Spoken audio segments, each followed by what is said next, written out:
আমার প্রিয় ভাই বোনেরা, বাইবেল যদি আমরা দেখি সেখানে আমরা দেখতে পাবো যে জোসেফ হলো এমন একটা ক্যারেক্টার, যে ক্যারেক্টারকে দেখলে আমরা অনেক কিছু শিখতে পারি এবং আমাদের ঈশ্বর আমাদের জীবনের জন্য যে প্রতিজ্ঞা বা যে দর্শনকে দিয়েছেন ভবিষ্যতের জন্য, সেই দর্শনকে পূর্ণ হওয়ার জন্য যে ধৈর্য, যে সময়ের অপেক্ষা, সেটা আমরা জোসেফের ক্যারেক্টারকে দেখলে আমরা শিখতে পারি। হালেলুয়া।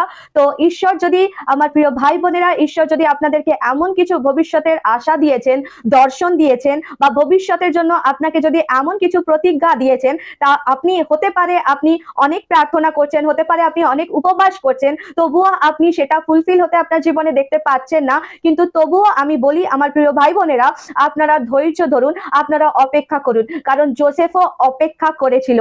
জোসেফও অনেকগুলো পরীক্ষার মধ্যে দিয়ে গিয়েছিল। জোসেফও ঈশ্বরের প্রতি আস্থা রেখেছিল। জোসেফ কিন্তু বিশ্বাস হারায়নি। জোসেফ কিন্তু কঠোর পরিশ্রম করা বন্ধ করেনি। জোসেফও কিন্তু